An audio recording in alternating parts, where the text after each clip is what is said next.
নমস্কার বন্ধুরা, welcome to Rupa's food story চ্যানেলে আরও একটা নতুন রেসিপির সাথে হাজির হয়ে গেছি। আজকে করে দেখাবো এক বাটি আটা আর আলু দিয়ে তৈরি দারুণ স্বাদের মুচমুচে খাস্তা জিলিপির মতন দেখতে এই নাস্তাটি, যেটা তোমরা সকালে জলখাবার কিংবা বিকেলের টিফিনেও খেতে পারো। কিভাবে বানাবো আজকের এই টিফিনটি, প্রথম থেকে শেষ পর্যন্ত পুরো রেসিপি দেখো, খুব ভালো লাগবে তোমাদের কাছে। প্রথমে এক বাটি আটা নিয়েছি আমি, তোমরা চাইলে ময়দা দিয়েও বানিয়ে নিতে পারো। দিয়ে দিলাম স্বাদ অনুযায়ী লবণ, দিয়ে দিলাম সামান্য একটু জোয়ান, যেটা আমাদের হজমে ভীষণ সাহায্য করবে, আর দিয়ে দিলাম একটু সাদা তেল। খুব ভালো করে আমি এবার আটাটাকে কিন্তু মেখে নেব। আটাটাকে ভালো করে তেল, লবণ আর জোয়ান সব কিছুর সাথে হাত দিয়ে মেখে নিতে হবে। এবার নর্মাল তাপমাত্রা থাকা অল্প অল্প জল দিয়ে ভালো করে নরম একটা ডো আমি মেখে নেব। দেখো এখানে আমি ডোটা মেখে নিয়েছি বেশ নরম করে। তা ডোটা আমার মাখা কমপ্লিট। এবার ঢাকা দিয়ে একটু রেখে দিলাম। ততক্ষণে আলুর পুর তৈরি করব। আমি আগে থেকে ছোট ছোট করে আলু কেটে সেদ্ধ করে নিয়েছিলাম, তাতে আলুর পুরটা ঝটপট রেডি হয়ে যাবে। নিয়েছি একটা বড় সাইজের পেঁয়াজ কুচি, একটু কারি পাতা, একটা টমেটো কুচি, একটু লঙ্কা কুচি আর একটু কাঁচা বাদাম। একটা মশলাদার দারুণ টেস্টি আলুর পুর তৈরি করব। প্রথমে কড়াই গরম করে সামান্য একটু সাদা তেল দিয়ে দিয়েছি। খুব অল্প তেলে আলুর পুরটা তৈরি করব। তার তেলটা গরম হয়ে গেলে দিয়ে দিয়েছি কাঁচা বাদামগুলো। কাঁচা বাদামগুলোকে একটু ভালো করে নেড়ে চেড়ে ভেজে তুলে নেব প্রথমে। তা বাদামটা কিন্তু আমার ভাজা কমপ্লিট। এবার কিন্তু তুলে নিয়েছি। বাকি যে তেলটুকু আছে সেই তেলেই কিন্তু আমাদের আলুর পুরটা রেডি হয়ে যাবে। প্রথমে দিয়ে দিয়েছি একটু সর্ষে ফোড়ন, আর দিয়ে দিলাম কারি পাতা। সর্ষে আর কারি পাতাটাকে হালকা একটু নেড়ে চেড়ে দিয়ে দিলাম লঙ্কা কুচি। ঝালটা নিজেদের পছন্দ অনুযায়ী দেবে, কম বেশি করে যতটা খেতে ভালোবাসো। তারপর লঙ্কাটাকে দিয়েও একটু নেড়ে চেড়ে দিয়ে দিলাম একটা পেঁয়াজ কুচি, যে পেঁয়াজ কুচিটা প্রথমেই দেখিয়েছি। তা পেঁয়াজ কুচি দিয়ে ভালো করে 2-3 মিনিট একটু নাড়াচাড়া করে নেব। হালকা করে একটু ভেজে নিতে হবে প্রথমে পেঁয়াজটাকে। খুব বেশি লাল করব না, তবে হালকা একটু ভেজে নিয়েছি। দেখো পেঁয়াজটা হালকা করে ভাজা কমপ্লিট। দিয়ে দিলাম টমেটো কুচি। টমেটো কুচিগুলোকে দিয়েও ভালো করে নেড়ে চেড়ে একটু কিন্তু নরম করে নিতে হবে, যাতে টমেটোটা কাঁচা না থাকে, আবার নরমও হয়ে আসবে।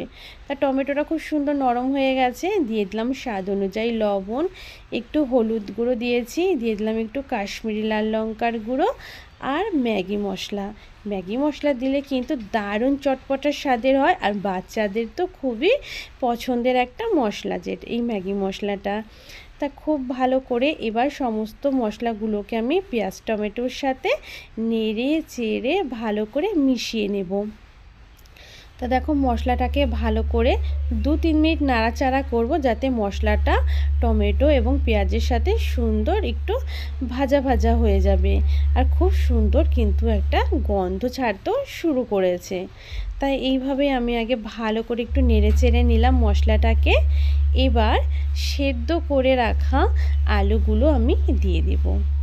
তাই এখানে সেদ্ধ করে রাখা আলুগুলো দিয়ে দিয়েছি। এবার খুব ভালো করে মশলার সাথে আমি এখানে মিশিয়ে নেব। তা দেখো এখানে আলু আর মশলা খুব ভালো করে নেড়ে চেড়ে নেব। আর আলু যেহেতু আগের থেকেই সেদ্ধ আছে, এবার খুন্তি দিয়ে চেপে চেপে একটু ভেঙে দেব আলুগুলোকে, তাতে মশলার সাথে কিন্তু খুব ভালো করে মিশে যাবে। আর আমাদের এই জিলিপি বা এই মজাদার নাস্তাটা তৈরি করতে ভীষণ সুবিধা হবে। এটা তোমরা টিফিন হিসেবেও খেতে পারো, কিংবা বাড়িতে গেস্ট আসলেও তাদেরকেও বানিয়ে খেতে দিতে পারো। আর আজকের রেসিপি ভালো লাগলে প্লিজ বন্ধুরা একটা লাইক অবশ্যই করে দিও, এবং চ্যানেলটা নতুন বন্ধু হলে চ্যানেলটা সাবস্ক্রাইব করে দিও। আর এখানে দেখো তারপর ভাজা বাদামটা দিয়ে ভালো করে একটু নেড়ে চেড়ে মিশিয়ে নিলে রেডি হয়ে গেল আলুর পুর। আর এখানে যে আটাটা আমি মেখে রেখেছিলাম, সেই আটাটাকে আবার একটু ভালো করে রেস্টে রাখার পর আবার একটু মেখে নিচ্ছি। এবার এটার থেকে আমি ছোট ছোট করে লেচি করে নেব। বন্ধুরা দেখো এটার থেকে আমি ছোট ছোট করে কিন্তু লেচিগুলো করে নেব, খুব বেশি বড় না। দেখো এখানে মোট আমার 6টা হয়েছে লেচি এক বাটি আটা দিয়ে। এবার আলুর পুরটাও ঠান্ডা হয়ে গেছে, চলো এবার বানিয়ে ফেলি। হালকা করে একটু তেল আমি বেলুন চাকির মধ্যে মেখে নিয়েছি, তাতে আমাদের এটা তৈরি করতে ভীষণ সুবিধা হবে। দেখতে অনেকটা ছানা জিলিপির মতন শেপ হবে, তাই এগুলোকে তোমরা জিলিপিও বলতে পারো, আটা আলুর খাস্তা জিলিপি।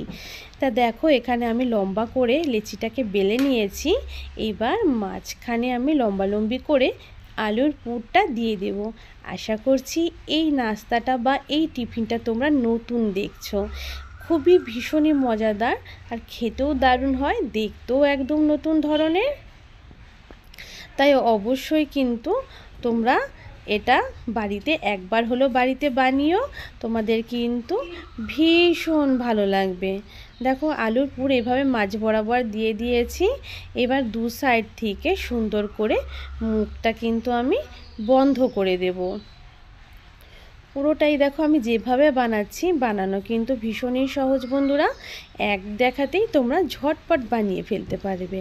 পুরো মুখটা দেখো এভাবে বন্ধ করে দিলাম হাত দিয়ে, খুব সহজে, জলের প্রয়োজনও পড়লো না, কিন্তু জল ছাড়াই কিন্তু খুব সহজেই মুখটা বন্ধ করে নিয়েছি। চাইলে তোমরা হালকা করে একটু জল লাগিয়ে নিতে পারো। তারপর হাত দিয়ে এইভাবে আমাদের একটুখানি লম্বা করে নিতে হবে। দেখো হালকা হালকা করে চাপ দিয়ে দিয়ে আমরা কিন্তু একটা লম্বা করে বানিয়ে নেব। দেখো এটাকে একটু লম্বা বানিয়ে নিতে হবে এভাবে, খুব হালকা করে প্রেসার দেবে, খুব বেশি কিন্তু চাপ দেবে না।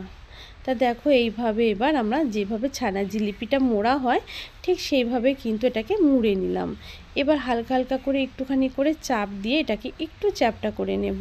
তাহলেই দেখো কত সহজে একটা আটা আলুর তৈরি একটা জিলিপি রেডি হয়ে গেল। বাকিগুলো একইভাবে আমি রেডি করে নিয়েছি। এবার চলো ভেজে ফেলি এগুলোকে। প্রথমেই আমি তেলটাকে আগের থেকে হালকা একটু গরম করে নিয়েছিলাম।